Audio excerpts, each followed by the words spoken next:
Now let's discuss the process by which how electrical potentials are going to affect myocardial tissue. If you recall in 204, when you looked at the muscle tissue chapter, how electrical potentials were going to excite the process by which a muscle is going to contract. Calcium was going to play a very large role in this process. If you recall, calcium is then going to bind as it is released. It is going to bind to troponin, and it is then going to trigger a muscle contraction. Here we're going to see the same process. If you recall, with the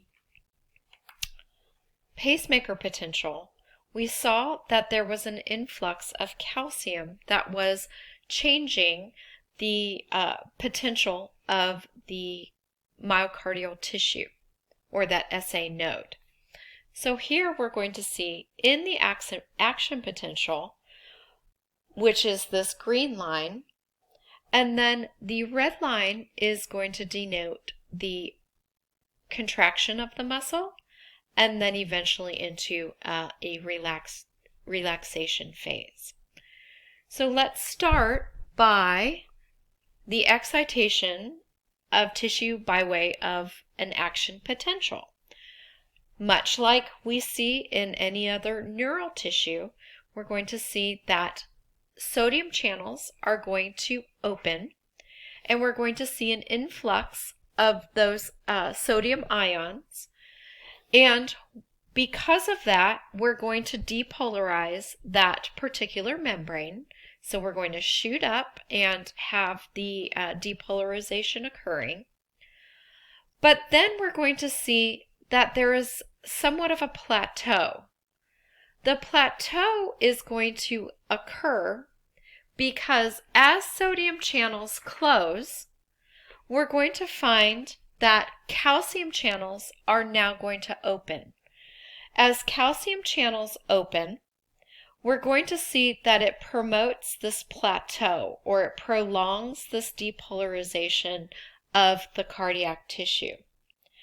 As this happens, if you recall, calcium is going to bind to the troponin, and we're going to see that a muscle contraction is going to be triggered.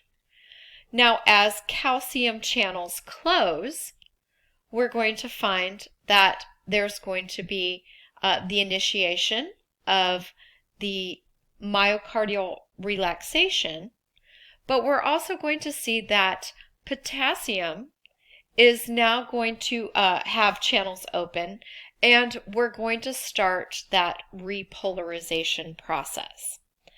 Okay, so the important factor, or that's different amongst all of other tissue that we look at, is this fact that these calcium channels are going to modify this action potential by prolonging the depolarization.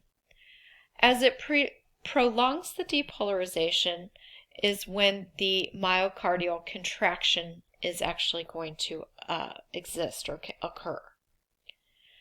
So, as we just talked about that, we're going to see that those slow calcium channels are going to be very important for initiating that contraction of the myocardial tissue. Now, this is actually going to happen very, very quickly. So this is going to happen about 250 milliseconds for cardiac tissue versus 1 to 2 milliseconds for skeletal muscle tissue. So it's going to be done at a much, much higher pace.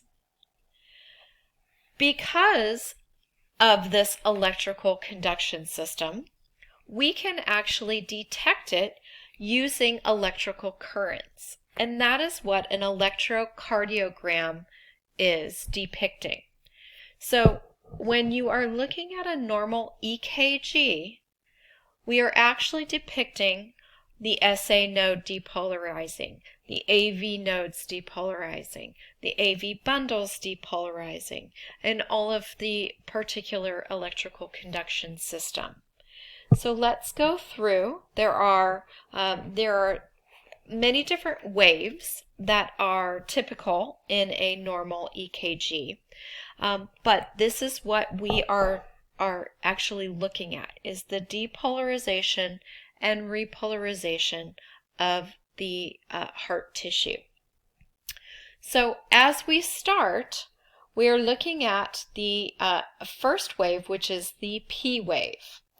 And then as we move down, we're going to find that this part is usually read together, and it's called the QRS complex. And then finally, at the end, is the T wave.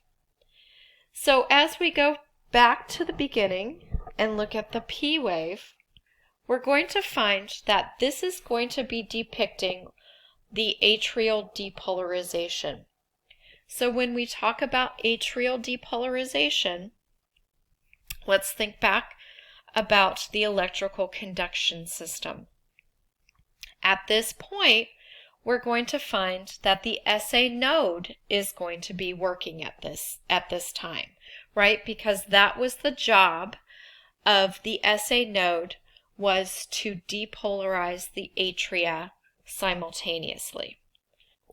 Now on to the QRS complex, and this is typically read together because we have two things happening at this juncture. We have the ventricular depolarization occurring as well as atrial repolarization. So this small tiny Q wave is depicting the atrial repolarization, where this very large R spike is going to indicate that ventricular depolarization.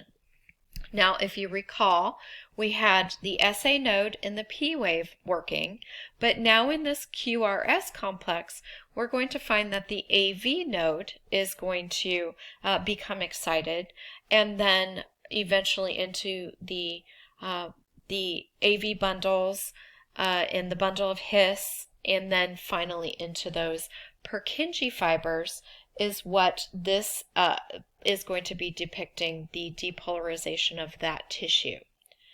And then finally, at the end, the T wave is now going to depict ventricular repolarization.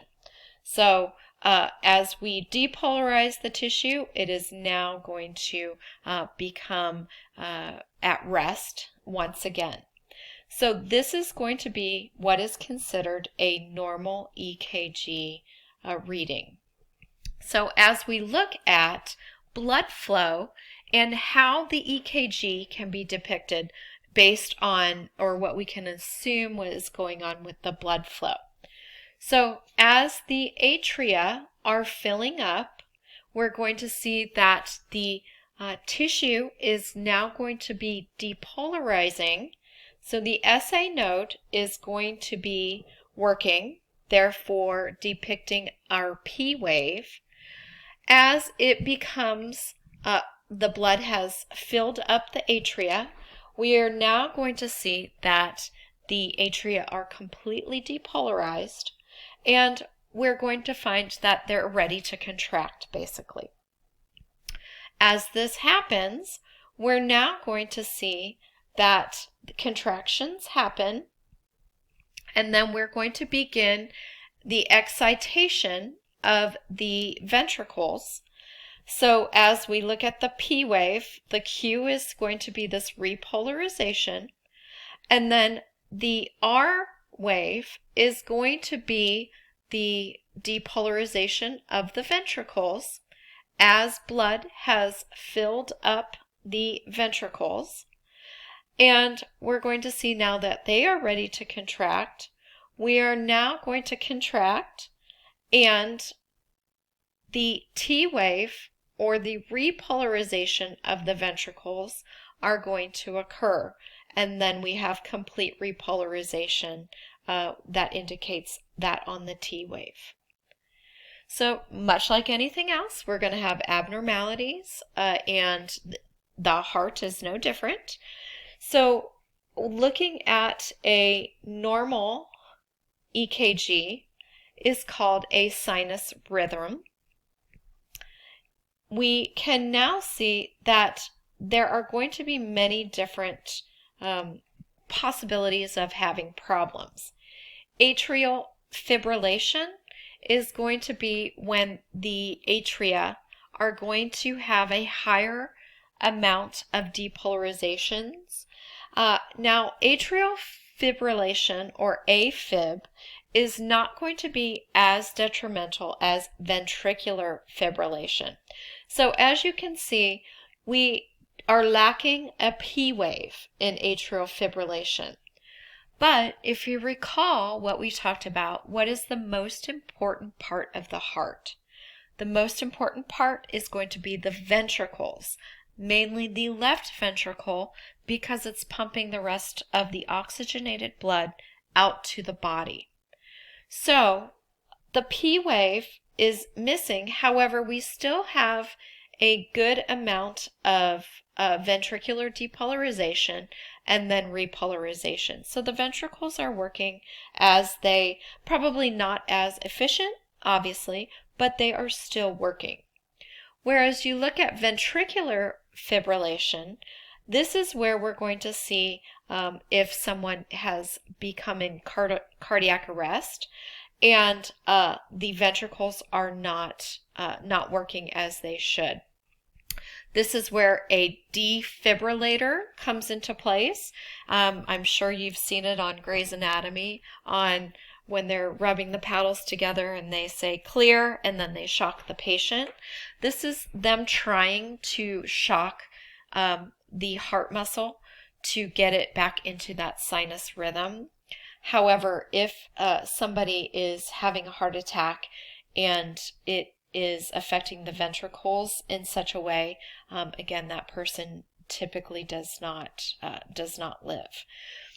There could be a potential heart block. So this is showing a P wave, and then all of a sudden we have a normal EKG wave here, but it's not consistent. And then finally, the premature ventricular contraction. This is indicating that, again, we have a series of normal heartbeats, and then we have this random ventricular contraction. So this is showing that ectopic focus. If you remember a couple slides back, that was when the AV node fires before the SA node. So EKGs are going to be very important for being able to identify these abnormalities within the heart. The EKGs can get actually very, very complicated. They can go up to as many as, I believe, 16 leads, meaning that 16 electrical signals can be found. So they can actually look at the heart in many different platforms, and they can actually get a 3D sense of how the heart is, how the electrical conduction system is occurring on the posterior side, anterior side, and get a sense of how it's working properly. So let's talk about how blood flow is going to occur. And these are principles that are going to actually carry over into the cardiovascular system and actually throughout the system, the other systems, as we talk about them as well. So we are going to find that fluid in general is going to be flowing based on pressure. So we've talked about pressure and how this is going to affect the heart as well as the vessels. Fluid, especially blood, is always going to flow from a higher pressure to a lower pressure. So we're going to find that the body creates these pressure gradients for things to flow and things to move. So as volume changes, pressure of that chamber is going to change as well.